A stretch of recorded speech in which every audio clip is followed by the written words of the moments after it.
447페이지 경원자 소송. 앞에 경업자 소송할 때 경업, 경쟁하다, 영업이 경쟁하다, 경업자 소송이라면, 그래서 경업자 소송이 영업끼리 경쟁하는 거죠. 기존에 영업을 받은 자가 신규 영업 허가를 다투는 거죠.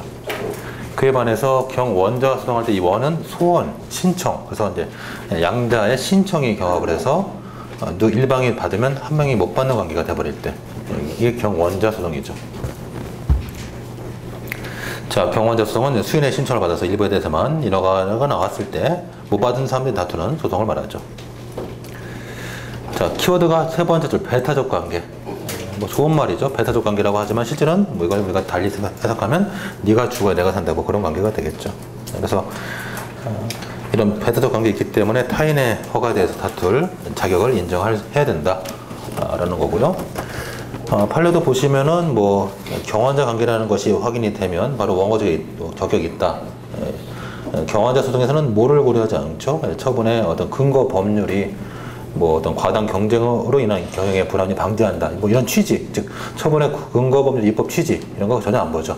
안 보고 그냥 사실상이든 법상이든 경원자 관계라는 것만 확인되면 원고적격을 바로 긍정하고 있어요. 넘어가시고, 그래서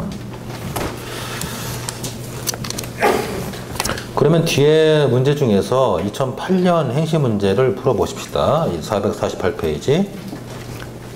자, LPG 충전 사업 허가, 뭐 특허적 성격이 있겠지만 이게 특허인지 허가인지는 경원자 소송에서는 아무 연관성이 없어요. 경업자 소송일 때는 도움이 되는 용어가 되지만 경원자 소송일 때는 이게 개정 처분이 특허냐 허가냐 고려할 필요가 없어요. 그리고 뭐 처분의 근거 법률에서 무슨 사유법 목적을 도출할 만한 근거 규정이 있느냐 없느냐 이것도 보실 필요 없어요.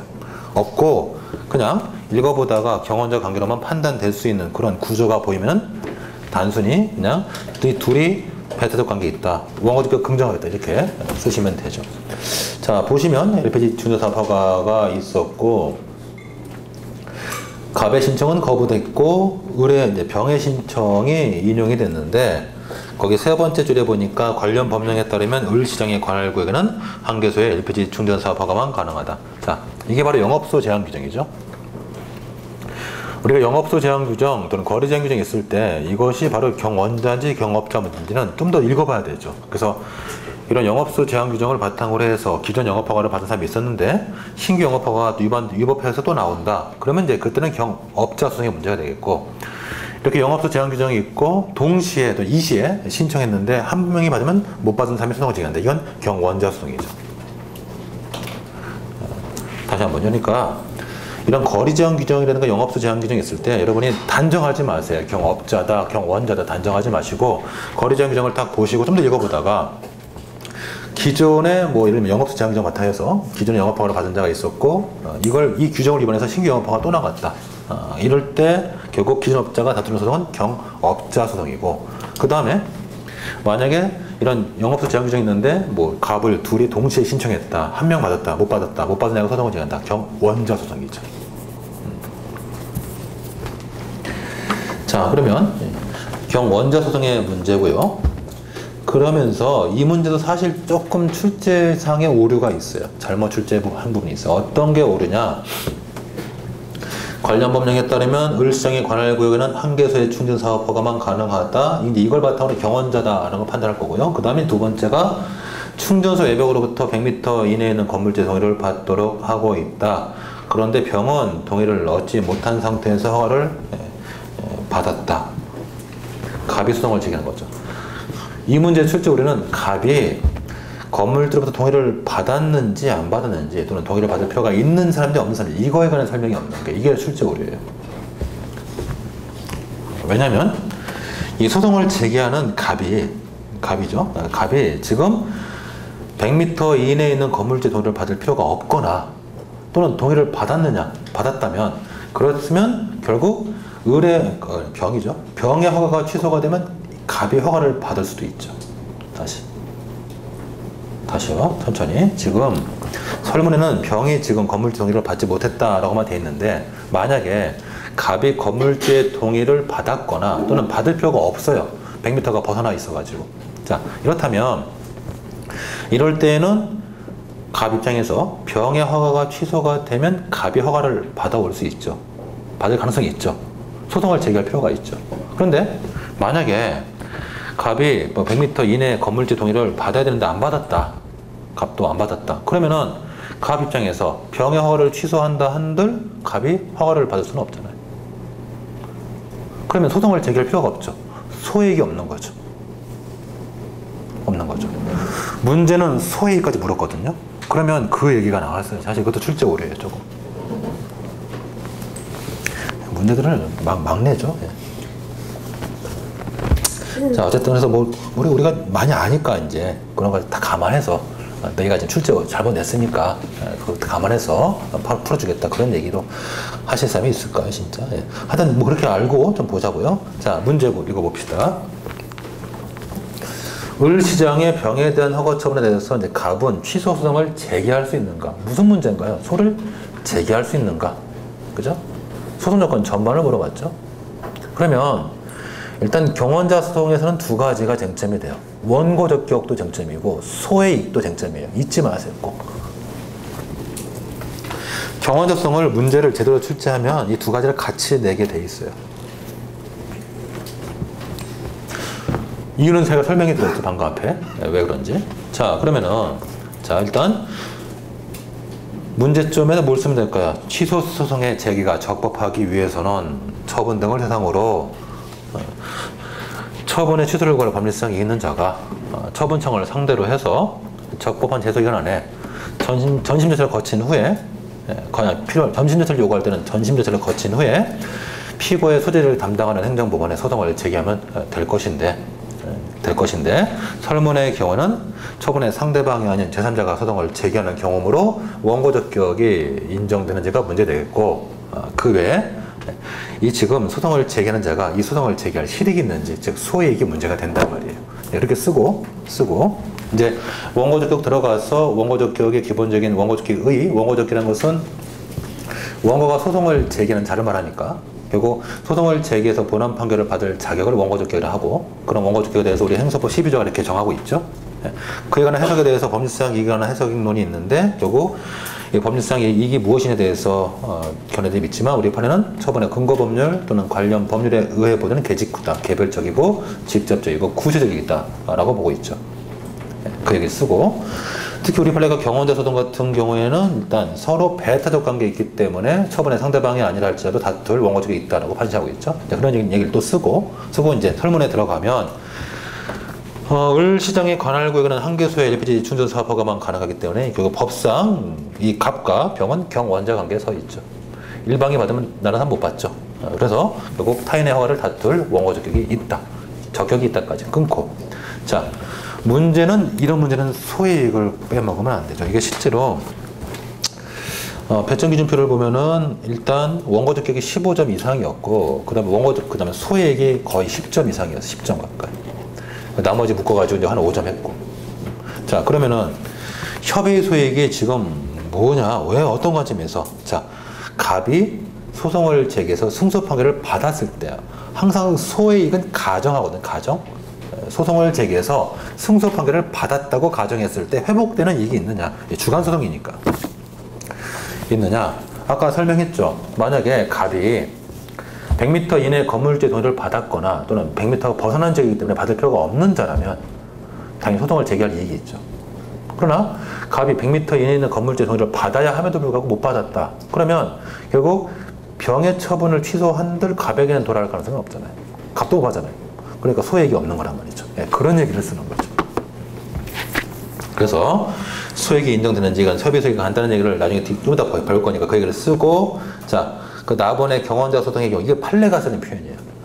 판례가 쓰는 표현. 명백한 법적 장애로 인해서 원고 자신의 신청이 인용될 가능성이 처음부터 배제가 되어 있을 때, 설문의 경우는 어떤 경우일까요? 100m 이내 건물주의 동의를 받아야 함에도 불구하고 안 받았다는 얘기죠. 그럴 때에는 원고의 청구가 이론적인 의미만 있을 뿐 원고의 권리고 제 실제적 효용이 없잖아요. 어차피 나중에 못 받을 테니까. 그래서 그런 관점에서 취소를 구할 정당한 이익이 없다. 우리 판례가 협의 소액을 특정할 때는 정당한 이익이 있다 없다 이런 표현을 쓰죠. 정당한 이익이 없다. 그래서 설문의 경우에는 지금 인근 중립 반대한다라든가 뭐 사업장이 대로변에 있다 이런 사정들은 허가 발급을 결정하는 데 있어서는 참작사유는 될지언정 허가 요건은 아니고, 그리고 허가를 발급할 때 결정적 요건은 100m 이내에 있는 건물주의 동의를 받았느냐 받지 않았느냐 이거거든요. 근데 그에 대해서 지금 그 문제에서 설명이 안 해줬죠. 이게 출제 오류고. 그래서 이제 그 점을 우리가 감안해서 판단해 보니까 결국 뭐 인근 주민 반대라든가 가배 사업장 대로변에 있다 이것은 허가 발급에 있어서 참작 사유일지언정 허가 여부를 결정하는 결정적인 고려 사유가 아니거든요. 그래서 뭐 이런 것들이 흔결됐다 해서 허가 발급을 거부함에 있어서 이것은 거부 사유가 되지 못한다. 그러므로 결국 허가를 받을 요건을 충족했다라고 봐야죠. 이건 사실 논리 비약이 좀 있어요. 엄밀히 말하면 아까 제가 설명한 것처럼 이게 지금 100m 이내에 있는 건물주의 동의를 받을 필요가 없다, 또는 100m 이내에 있는 건물주의 동의를 받았다, 이런 표현이 있어야 돼요, 문제. 그래서 그걸 바탕으로 해서 그 중간에 한번 그 얘기를 쓰고 얘는 이제 100m 이내에 있는 건물주의 동의를 받을 필요가 없거나 또는 받았기 때문에 그 표현이 있어야 돼요. 근데 문제 자체가 출제가 오류니까 그건 우리가 못 쓰니까 넘어가고 결국 원고적도 소액이 있다, 원고적 말고도 소액이 있다, 이렇게 보는 거죠.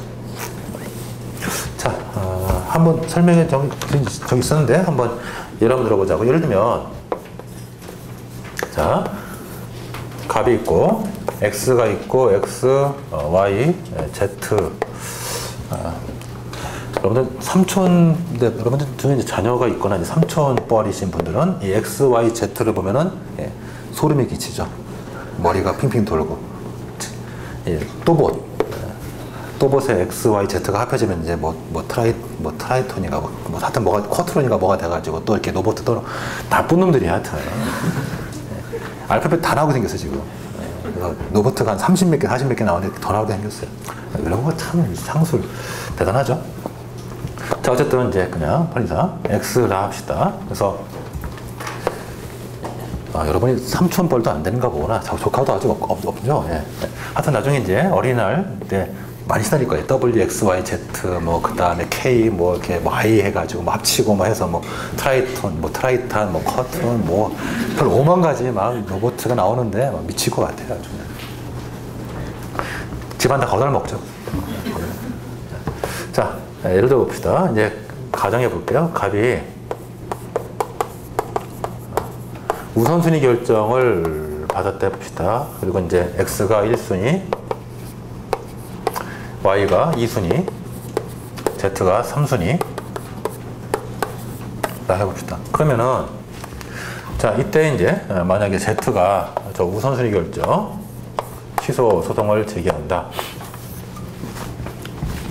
자, 소송을 제기한다. 소재기 적법성을 판단하라. 그러면 첫 번째 우선 순위 결정의 처분성 여부해서 만약에 처분성을 부정하는 우리 판례에 따르면 그냥 바로 각하 판결이죠. 각하 판결. 우리 판례 처분성 부정하니까 각하 판결. 자, 가정을 합시다. 그래서 긍정하자고요. 만약에 긍정을 하면은 이제 무슨 얘기를 써야 될까요? 이제 원고적격. 이게 이제 우선순위 결정을 받았다는 얘기는 제한적이라는 얘기죠. 경원자 관계라는 얘기예요. 경원자 관계. 그래서 경원자의 원고적격. 원고적격은 이렇게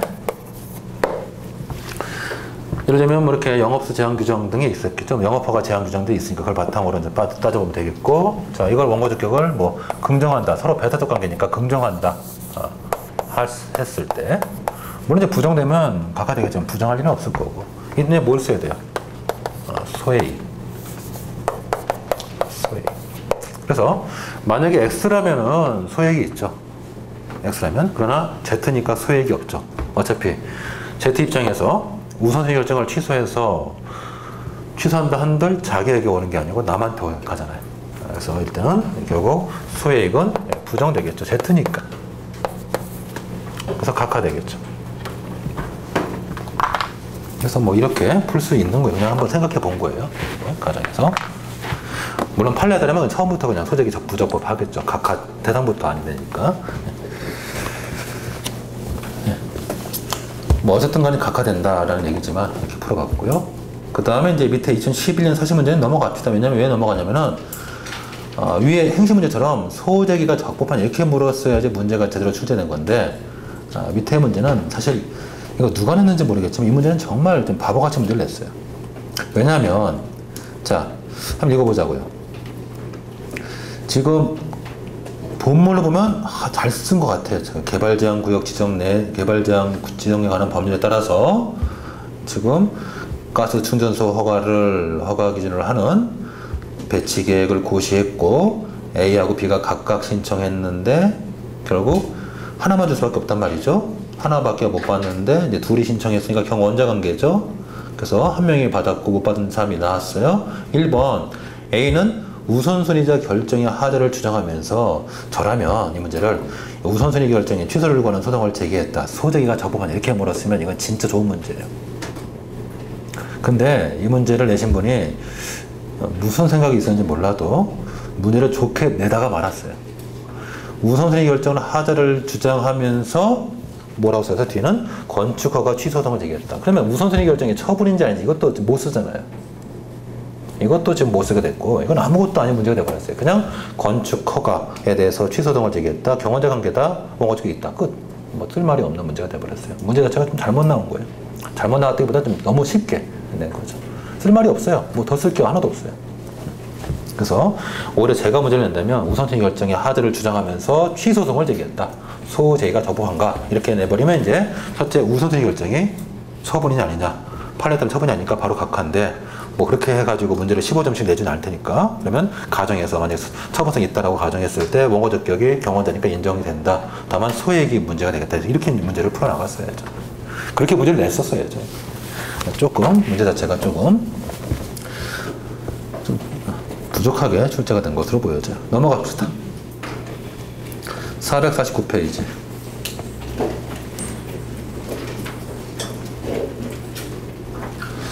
자, 인인소송 잘 봐두시고 특히 이제 환경소송으로 연결해서 꼭 테마를 잡아서 봐야 돼요. 인인소송은 시설물의 설치 허가 이웃 주민이 제기하는 소송이죠.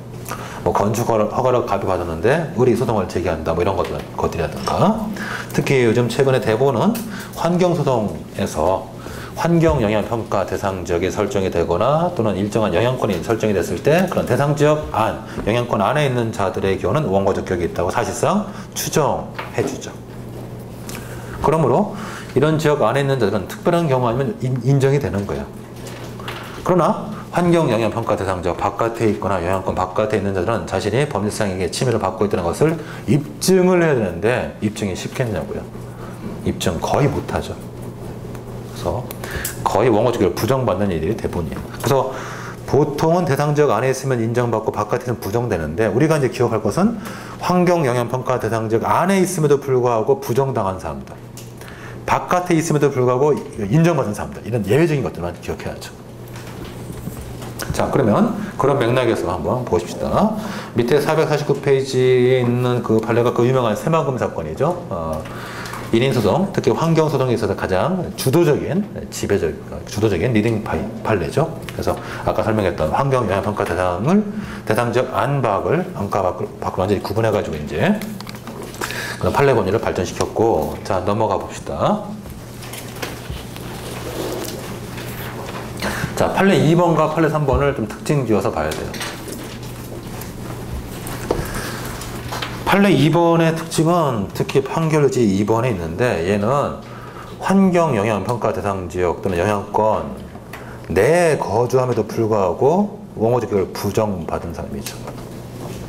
내에 거주했다기보다 환경영향평가 대상지역 또는 영향권 안에 주소지를 갖고 있음에도 불구하고 원고적격을 부정당한 예인데 옆에다가 판례 2번 옆에다가 부재지주라고 써놓으면 나중에 기억이 나실 거예요. 부재지주. 그 지역에 실제로 거주하지 않는 땅 주인이죠. 부재지주.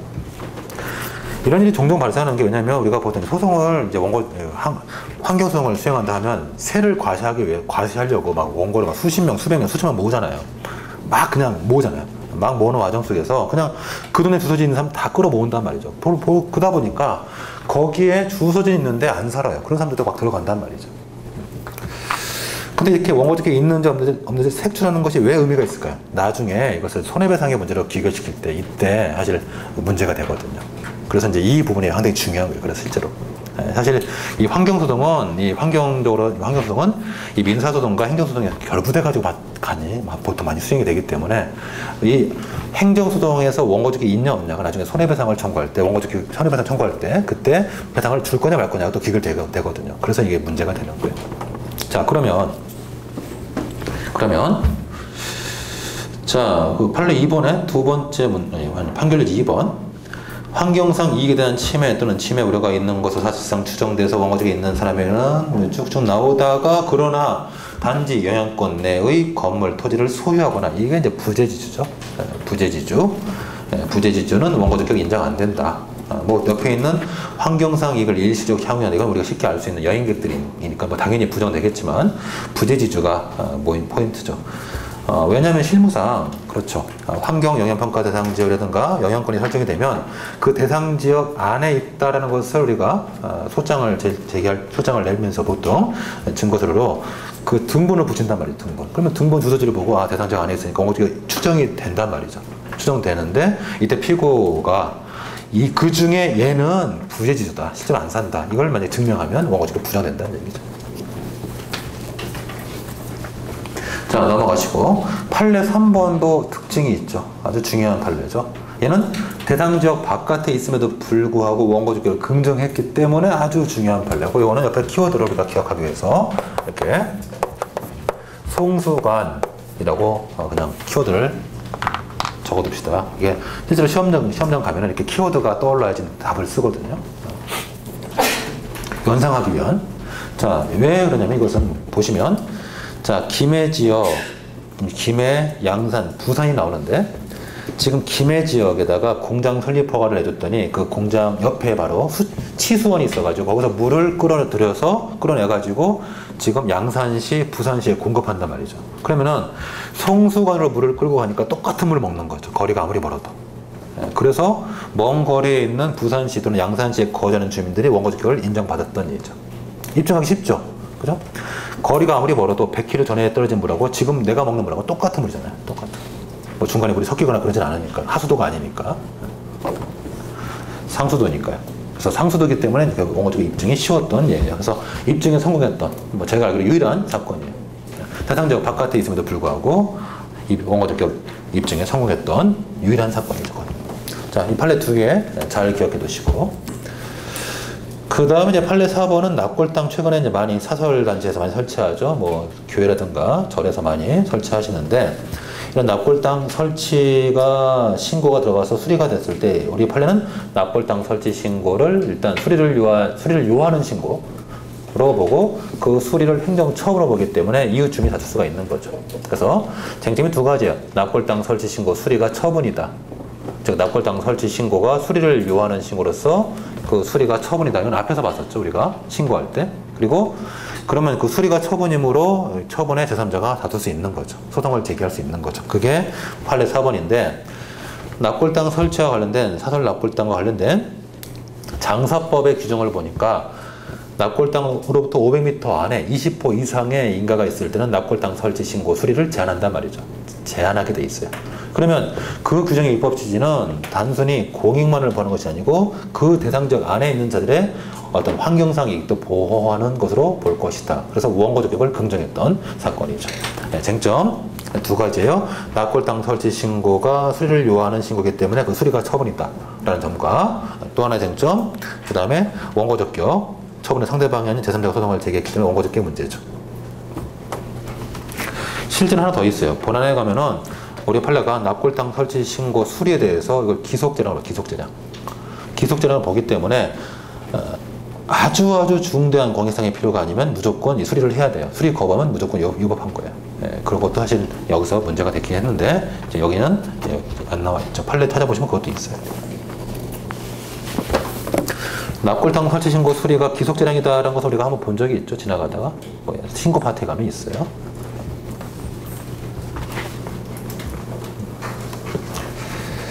자, 이렇게 뭔가 좀 나오면 제가 그때그때 묶어서 한꺼번에 쭉쭉 말씀드리면 잘 기억하셨다가 종합적으로 보시고, 그 다음에 판례 5번은 뭐 간단하게 보세요. 수녀원이기 때문에 원고적을 부정한 것 같은데 저도 조금 이해가 안 가요. 왜 수녀원인데 원고적을 부정할까? 수녀가 소송을 제기해서 원고적이 긍정했을 텐데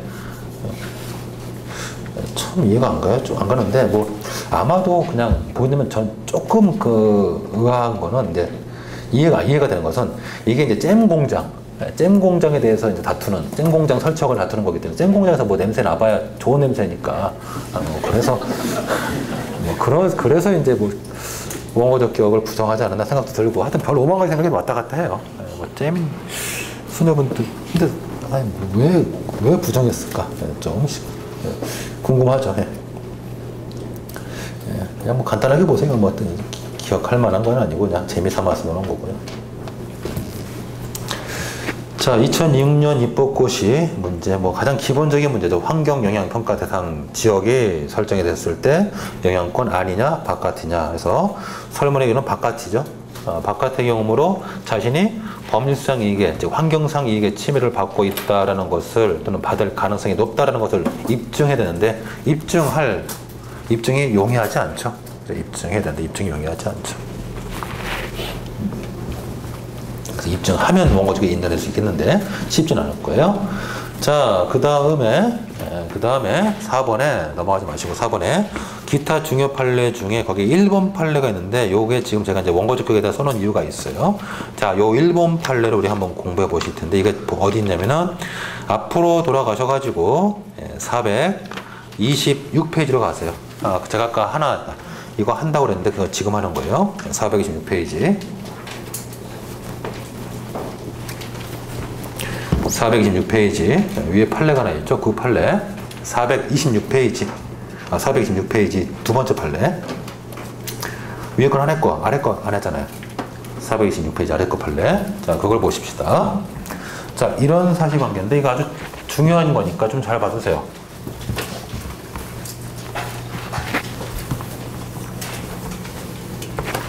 자, 일단 갑이 있어요. 갑이라 합시다. 갑이 어업면허를 받았어요. 어업면허를 받고 여기에 이제 부관이 붙어 있어요. 철회권 의무가 붙어 있어요. 철회권 의무. 그래서 이 부관에 붙어 있는 의무를 이행하지 않았어요. 그래서 이제 그래서 이것을 근거로 해가지고 갑이, 그래서 갑이라 합시다. 갑이 지금 어업 면허가 취소가 됐어요. 취소. 1번 앞에 거는, 뒤에 건 2번.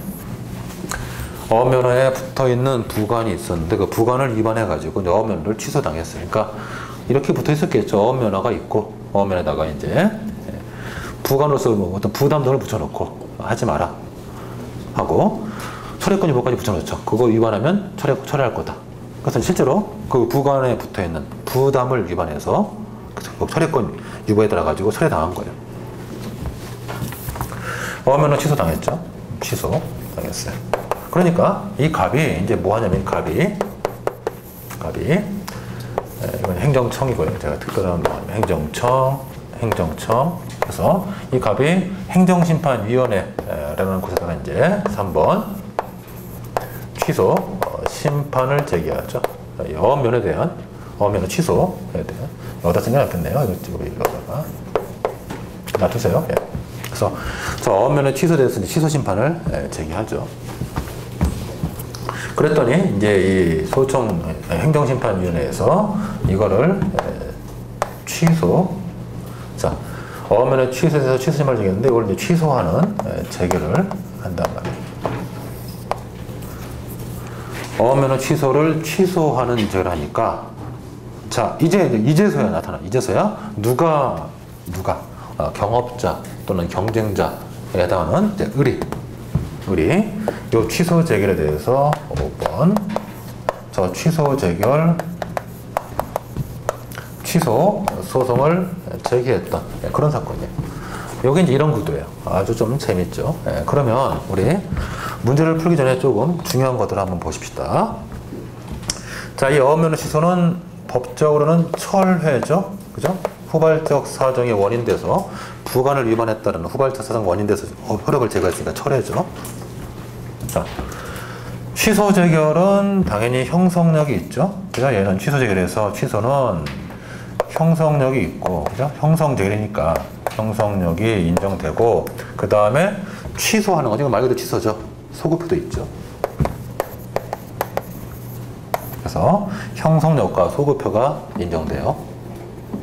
취소 재결이니까 재결로서 끝나는 거고 후속행위 필요 없고 그게 형성력에 관한 얘기고, 특히 형성력이기 때문에 형성력이 있으니까 소급표가 있어요.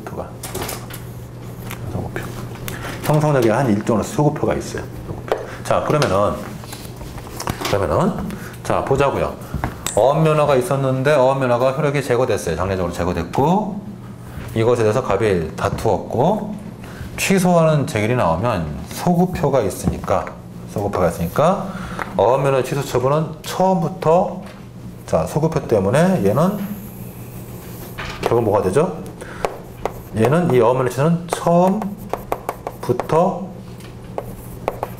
없었던 처분으로 간주되는 거죠. 이게 소급표 효과죠. 소급표. 그 처분이 처음부터 없었던 것으로 간주해버리는 거죠. 그러면 이게 처음부터 없었던 것으로 간주되니까 결국 뭐가 돼요? 그래서 어업면허가 부활하죠. 그렇죠.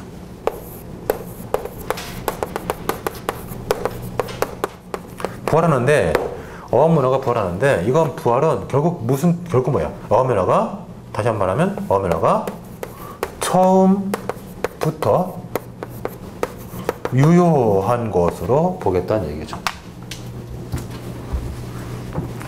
자, 그러면 조금 복잡하지만 다시 한번, 그러니까 지금 우리 판례 얘기는 취소 재결의 소급표에 의해서 어업면허 취소가 처음부터 없었던 것으로 간주한다는 얘기는 결국 원처분에 해당하는 어업면허가 부활한 거예요. 이게 우리가 앞서 배웠던 취소의 취소, 철회 취소의 범위잖아요. 그죠?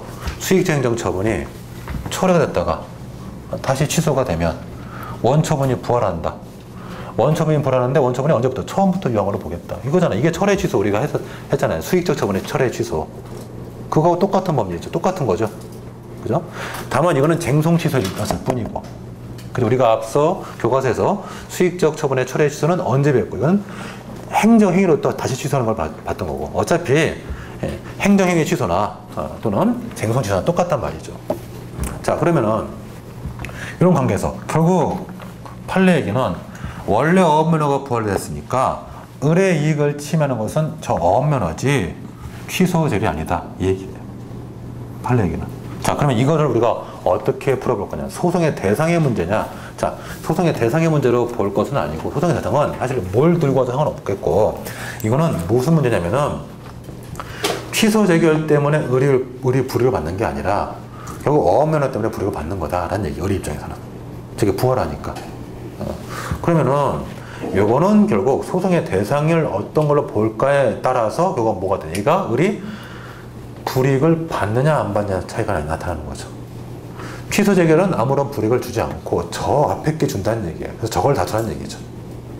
저 처분이 을에게 불이익을 주니까 을은 결국 처분에 상대방은 아니지만 제3자의 관점에서 원고적이 있다. 그래서 원고적기 문제로 보시라는 얘기예요.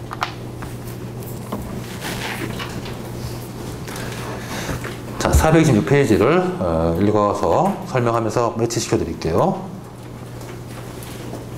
아주 중요하고, 이거는 사례내기 좋죠. 왜냐면 이게 취소의 법리도 있죠. 즉 철회 취소의 법리가 있으니까 그 철회 취소의 법리도 쓸 수 있겠고, 그 다음에 그 이외에 지금 소급표의 문제도 있고, 그 다음에 이렇게 쟁소목적으로 소송의 대상이 무엇이냐에 따라서 어떤 것을 바탕으로 불이익을 받을 거냐 빠져봐가지고 원고적격 문제가 결부되어 있기 때문에 상당히 의미가 있어요. 그래서 자, 보시면 1번에 복효적 행정행위, 특히 제3자율을 수반하는 행정행위에 대해서 쭉 나오면서 거기 네 번째 줄까지는 넘어가시고, 있으나 그 뒤로 인용죄로 인해서 새롭게 어떠한 권리익도 침해받지 않는 경우에는 재결의 취소를 구할 소액이 없다. 이렇게 소액이 없다 했을 때 무조건 협의수익을 쓰는 건 아니고, 그리고 판례가 협의수익을 쓸 때는 정당한 이익이 없다 보통 이렇게 표현을 쓰니까 이것은 원고적 기억이 없다 보통 쓸 때 그런 말을 많이 쓰죠. 자, 좀 더 가봅시다. 자, 두 번째 문단 가보세요. 판결 2번 가보세요. 처분의 상대방이 아닌 제3자, 을이죠, 을. 을이 당초에 어업면허 처분, 양식 어업면허 처분에서는 아무런 불복 조치를 하고 있지 않다가 도지사, 이때는 도지사가 이제 재결청이 있을 때니까 재결청에서 도지사가 어업면허를 취소해서 처분 상대방인 면허권자가 어업면허 취소 처분에 취소를 관한 심판을 또 제기하고, 이 재결기관인 수산청장이 그 청구를 인용하는 제를 하자 비로소 제3자가 소송으로서 그 인용제를 다투고 있는 경우, 이게 7판의 상호죠. 그렇죠? 자, 도지사가 행정 찾아보시고 도지사가 어업면허 취소를 했고 그에 대해서 갑이 소송을 제기했고, 이때 이제 재결청이 따로 있을 때니까 재결청인 수산청장이 취소 제기를 하고 그에 대해서 지금 다투고 있는 중이죠. 이럴 때 뭐라고 했나 보십시다. 수산청장의 인용 재결, 지금 현재 행정심판위원회의 인용 재결은 도지사의 어업면허 취소로 인해서 상실된 면허권자의 어업면허권을 회복해 주는 것에 불과할 뿐 그것으로 인해서 제3자의 권리에게 새롭게 침해받지 않는다. 즉 수산청장, 지금 같으면 수산청장 국가기관이니까 이제 중앙행정심판위원회가 되겠죠. 이런 중앙행정심판위원회의 취소 재결은 이것 때문에 을에게 불이익이 발생한 것이 아니라 이 소급표로 인해서 원처분이 벌어서 원처분이 을에게 영업상의 이익에 제한을 가하는 것이다. 그래서 원처분 다투라는 얘기죠. 자, 그러므로 결국 침해받는 것이 없고 취소 재결 때문에 아무런 불이익을 받지 않는다는 얘기죠. 더 나아가서 가정에서 인용 재결로 인해서 면허권자가 어업면허가 회복됨으로써 제3자에 대해서 사실상의 당초 어업면허에 따른 효과 같은 결과가 초래된다 할지라도 이는 간접적, 사실적, 경제적 이익에 불과하다. 즉 그렇기 때문에 이 제3자는 인용제의 취소를 구할 소액이 없다.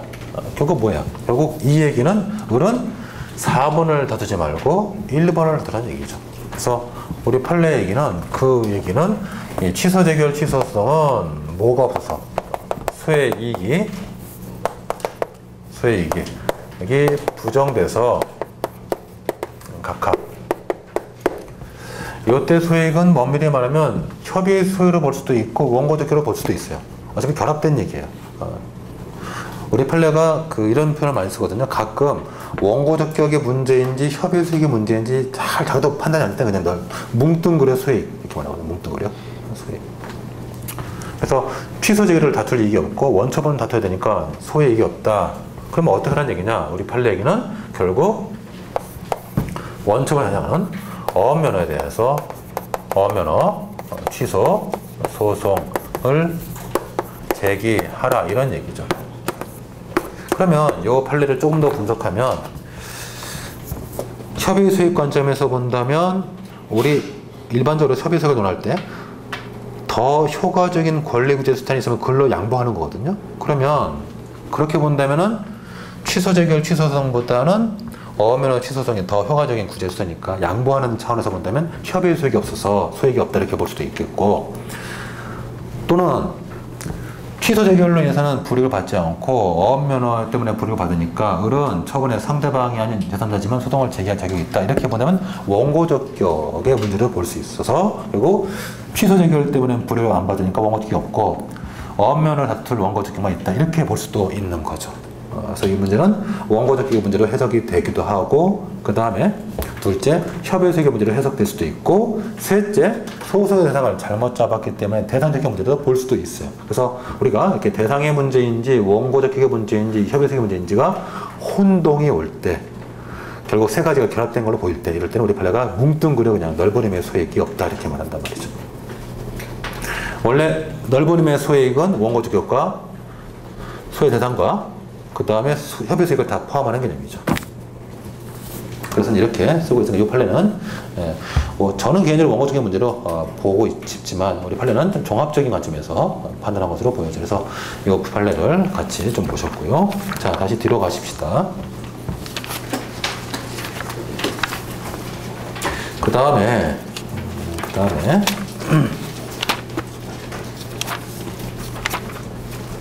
451페이지 기타 중요 판례 두 번째 판례 살림법 얘기 나와 있는데, 자, 요거는 이런 거죠. 이런 거는 살림법 얘기는 이렇게 많이 응용되는 판례인데, 자 보세요. 두 번째 판례는 뭐예요? 자, 갑이 있고, 을이 있고, 자, 갑이 이제, 을에게 명업을 양도해요. 명업을 양도했어요. 다만, 아직 지금 지위, 승계에 대한 신고 또는 신고에 대한 수리 지금 하기 전이에요. 자, 이 상태에서 지금 갑의 위반 행위를 이유로 갑에게 영업허가를 취소하는 이런 처분을 하면은 결국 을은 지위승계 신고를 못하게 되죠. 그렇죠? 그래서 그런 관점에서 을은 처분의 상대방이 아닌 제3자지만 3번에 저 허가 취소에 대해서 취소성을 제기할 자격을 인정했던 사건이에요. 그 다음에 452페이지로 가보세요. 거기 동그라미 3번, 452 동그라미 3번. 법인의 주주. 자, 주주하고 법인은 별개의 인격체죠. 그래서 법인은 처분에 대해서 주주가 기본적으로는 처분의 제3자이기 때문에 소송을 제기할 자격이 없어요. 다만 법인이 망해버리면 주주의 주식이 휴지가 되어버리죠. 그래서 법인의 운명을 결정짓는 처분에 대해서는 우리 판례가 소송을 제기할 자격을 예외적으로 인정하고 있어요. 정리하면 법인의 주주는 원칙적으로는 법인에 대한 처분에 대해서 취소를 구할 자격이 없어요. 다만 회사의 운명이 오락가락하는 그런 처분에 대해서는 우리 법원은 주주에 대해서 소송을 제기할 자격을 인정하는 예외적인 반시를 하고 있죠. 자, 그렇게 보시면 좋겠습니다. 자, 그 다음에 이제 원고적 기관 이동도 보시고 나머지는 또 볼 거고요. 이제 453페이지 소액을 간단하게 보십시다. 자, 우리가 지금 넓은 의미의 소액을 보고 있죠. 소의 대상, 권리부의 자격으로 소의 대상, 그 다음 원고적 격, 그리고 협의의 수익. 우리가 협의의 수익은 권리부의 필요라고도 하죠. 그래서 넓은 의미의 소액 중에서 이제 세 번째, 협의의 소익, 즉 권리부의 필요를 보고 있어요. 이 권리부의 필요는 우리 행정소송, 특히 항고소송이 주관소송이니까 결국 이 소송을 제기해서 승소 판결을 받았을 때 원고에게 회복되는 이익이 있느냐를 따져보겠다는 얘기예요. 그래서 만약에 그런 이익이 없으면 소송을 제기할 필요가 없죠. 그리고 법원도 힘들게 이 소송을 판단할 이유가 없죠. 그런 관점에서 협의 수익이 문제가 되죠. 자, 개설 읽어보시고. 자, 넘어왔죠. 이번에 취소소송에서의 협의 수익. 자, 행정소송도 기본적으로 민사소송 같은 기본적인 주관 쟁송의 성격을 갖고 있기 때문에 결국 본안 판결을 구할 정당한 이익이 있어야 돼요. 그러므로 처분의 효력이 소멸되었다라든가 또는 권리 침해 상태가 해소가 되었다라든가 또는 이럴 때 원상회복이 허용되지 않는다라든가 그래서 보통 이제 소원에 처분의 효력이 소멸되었다 그 다음에 원상회복이 불가능하다 그 다음에 권리 침해 상태가 이미 해소됐다 그래서 처분의 효력이 소멸되었다라든가 원상회복이 불가능하다라든가 권리 침해 상태가 해소가 됐을 때 이럴 때는 원칙적으로 소송을 제기할 이익이 없는데 다만 예외적으로 이런 사태를 할지라도 회복되는 이익이 법률상 이익이면 소송을 제기할 수 있다라고 우리 12조 2문에서 예외적인 길을 열어두고 있기 때문에 우리는 그런 예외적인 사항을 보겠다는 얘기예요. 다만 자, 거기 다만 쏘는 것들은 절대적으로 소익이 부정되는 것들이에요. 다만 취소성보다 보다 더 직접적으로 또는 보다 더 효과적으로 목적을 달성할 수 있다라든가 그 다음에 앞서 우리가 경원자 소송에서 봤던 것처럼 원고의 청구가 이론적인 의미만 있을 뿐 실질 효용이 없다. 경원자가 소송을 제기하는데 그자가 전혀 허가를 받을 가능성이 전혀 없다. 라든가 원고의 청구가 아주 부당할 때 원고의 청구가 피고에 불필요한 불이익만을 가할 것을 그걸 목적하고 소송을 제기할 때 이때는 권리부의 필요성이 처음부터 부정된다는 얘기죠.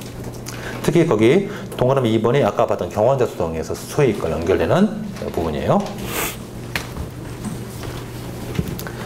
자, 협의소액의 근거는 큰 쟁점은 아니죠. 12조 2문이 근거다라고 보는 견해도 있고 아니다 무슨 소리냐 12조는 제목이 원고적격 아니냐 그래서 12조는 원고적격하는 소문일 뿐이고 협의소액은 소권남용 금지 원칙이라는 일반 소송법적인 법원리 노마법부터 있었던 그 원리에서 찾아야 된다라는 견해가 있는데 어떤 입장을 써도 상관없어요.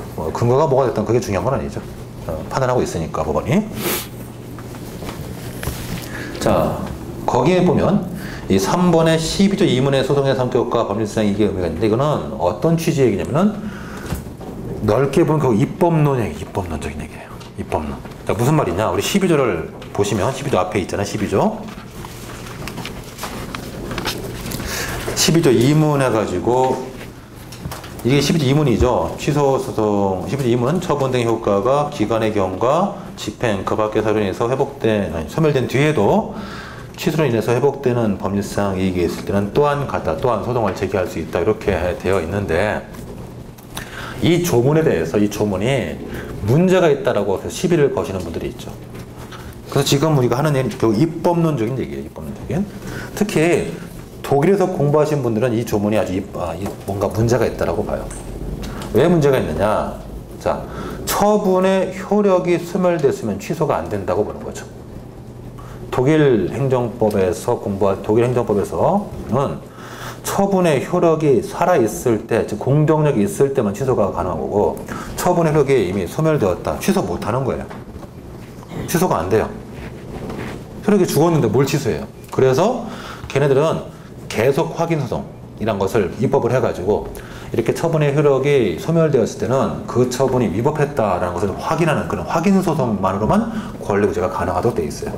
그런데 어차피 확인 소송 우리가 민사소송법 배워서 알겠지만 확인의 이익만 있으면 소송을 제기할 수 있죠. 이 확인의 이익이라는 것은 법률상 이익보다 더 넓은 거예요. 넓어요. 그래서 법이 보호하지 않는 이익을 할지라도 확인할 필요가 있으면 확인의 이익이 인정되는 거예요. 그래서 실제로 독일 법상의 계속 확인 소송 같은 경우는 일반적인 취소 소송보다 그 구제하는 이익이 범위 넓어요. 그거를 도입하자는 얘기예요. 입법론적인 얘기.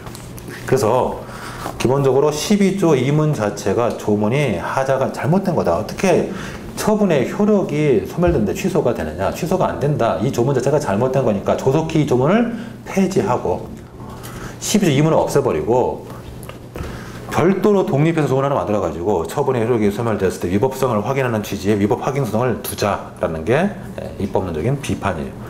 그거 갖고 시험 문제 내는 거죠. 그래서 협의 수익을 시험 문제로 출제하시는 분들은 그런 12조 2문이 잘못됐다라는 시각을 갖고 있는 분들이 보통 시험 문제를 출제를 많이 해요. 그런 시각에서 이 부분을 보세요. 그리고 이것도 입법론적인 얘기죠. 자, 그러면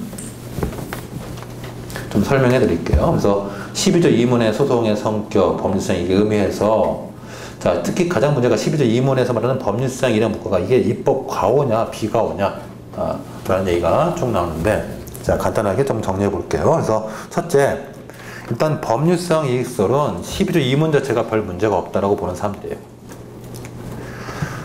법률상 이익설은 12조 1문의 이익과 2문의 이익 똑같이 법률상 이익으로 봐도 된다. 자, 왜 그렇게 보겠느냐? 이 양반들은 취소소송을 어떤 공정력의 제거뿐만 아니고 위법 상태의 배제까지 포함시키는 걸로 봐요. 넓게 보는 거죠. 취소소송의 기능을 형성소송적 기능보다는 좀 넓게 봐가지고 위법 상태 배제까지 포함하는 걸 넓게 봐요. 넓게 봐요. 넓게 보기 때문에 그런 관점에서 처분의 효력이 소멸됐다 할지라도 그 처분 때문에 남아있는 흔적들, 예를 들면 3개월 영업정지를 받았단 말이죠. 3개월 지나갔어요. 지나갔는데 가중적 재정 중이 있어가지고 3개월 영업정지 받은 것이 전력이 돼가지고 6개월 영업정지 받을 수도 있잖아요. 그러면 3개월 영업정지 처분에 효력이 소멸됐다 할지라도 3개월 영업정지 받은 그 전력, 그 흔적을 제거할 필요가 있다. 그런 흔적을 제거하는 것도 위법 상태 배제니까 그것도 취소가 가능하다. 이렇게 보는 거예요. 그런 양반들이 이제 법률상 이익설을 지지하는 거죠. 1문의 이익과 2문의 이익이 같다. 이렇게 보는 거예요. 자, 그런 분들이 있는 반면에 그런 분들이 이제 종래 우리 판례 해석이죠. 판례. 자, 이거는 학설 들어보세요. 왜냐면 판례가 두 학설을 합치고 있으니까 판례를 이해하면 학설을 모르면 판례가 이해 안 돼요. 그래서 이게 종래 판례 입장이에요. 법률상 이익설. 자, 그런데 독일에서 공부하신 분들은 이런 취지의 소송이 이거 말이 안 된다. 어떻게 처분효력이 소멸됐는데 취소가 가능하냐. 취소 안 된다. 이거는 처분효력이 소멸됐으면 그냥 그 처분이 위법했다라는 것만 확인하는 확인 소송이 가능이 된다. 그래서 12조 2문에서 또한 소송을 제기할 수 있다. 12조 2문 전체가 입법 과오다. 잘못된 거다. 그래서 조속히 입법론으로는 12조 2문을 분리해가지고 별도의 위법 확인 소송을 만들어야 할 것이고 그 전까지는 일단 12조 2문을 최대한 넓게 해석해서 법률상 이익이 아닌 반사적 이익을 침해당하자도 소송을 제기할 수 있도록 하자. 네, 그런 얘기예요. 자, 그래서 결국 12조 2문에 근거해서 이루어진 소송은 이건 취소 소송이 아니고 확인 소송이다. 라는 얘기죠. 그러면 확인 소송은 확인의 이익만 있으면 되죠. 확인의 이익은 법률상 이익보다 더 넓어요. 따라서 결국 반복되는 위험을 방지하는 차원에서 소송을 제기할 수 있게 돼요. 어떤 침해 위험이 반복이 예상될 때 반복되는 위험을 방지하기 위해 소송을 제기할 수 있게 되고 결국 반복되는 위험 방지라는 표현은 이런 위법 확인 소송에서만 나와요. 정당한 이익서. 자, 그래서 이제 합쳐봅시다. 우리 판례는 종래 법률상 이익서를 취해오다가 최근에 어떤 표현을 쓰냐면 반복된 위험을 방지하기 위해서 위법성 확인의 이익이 있다 이런 표현을 써요. 취소 이익이 아니라 위법성 확인의 이익이 있다. 그 말은 우리 판례가 결국 법률상 이익설과 정당 이익설의 견해를 어느 정도 각각 절묘하게 접붙여가지고 판단하고 있다는 얘기예요. 왜냐하면 이때는 이 정당한 이익설이 소액을 더 넓게 볼 수 있는 여지가 있거든요. 그래서 그 입장도 반영해가지고 우리 판례가 종전보다 소액을 넓게 보는 거예요. 자, 그러면 거기 학설은 뭐 간략하게 써도 되는데 언급은 해줘야 되겠고, 그래서 법률상 이익설과 정당한 이익설, 정당한 이익설은 처분의력이 소멸되었으면 취소가 불가능하니까 12조 2문에 의한 소송은 독일 법과 같은 위법 확인 소송으로 봐야 되겠고, 이때는 확인의 이익만 있으면 소송을 제기할 수 있으니까 소익이 넓다라고 말하는 거고, 판례가 종래는 법률상 이익설의 입장으로만 판시해 오다가 거기 세 번째 줄, 그러나 최근 들어서 우리 판례가 이런 표현을 쓴단 말이죠. 그러니까 반복된 위험성이 있어가지고 위법성 확인의 이익이 있다, 확인의 이익이 필요하다라고 해서 결국 이런 표현을 종종 쓰고 있는데 이것은 정당한 이익설도 같이 가미해서 어느 정도 판단하고 있는 거죠. 그래서 판례 입장이 법률상 이익설이다라고만 단정할 수는 없어요. 그렇게 써 있는 책들은 굉장히 협소한 책이에요. 우리 판례 입장은 법률상 이익설을 바탕으로 깔되 정당한 이익설 입장도 같이 가미해서 판단하고 있어요. 특히 이런 표현, 반복되는 위험 방지 전에서 수익이 있다, 이런 표현은 정당한 이익설에만 나오는 거죠. 그래서 이런 얘기들을 일단 바탕으로 깔고 보셨으면 좋겠고, 더 깊이 있는 내용은 각주 270번, 271번 있으니까 읽어보시면 되겠습니다. 오늘 여기까지 하십시다. 내일 거기 4번의 구체적 검토부터 해서 내일은 이제 소송요건 전반을 다 하고 그 다음에 이제 더 지나가서 내일은 많이 나가요. 관련 청구 이송, 경합, 공동소송, 소송 참가, 가구제, 집행정지 쭉 지나가서 그 다음에 위법한다는 기준시, 처분사의 추가 변경 해서 523페이지 정도까지 예습을 하시면 되겠습니다. 네, 수고하셨습니다. 네.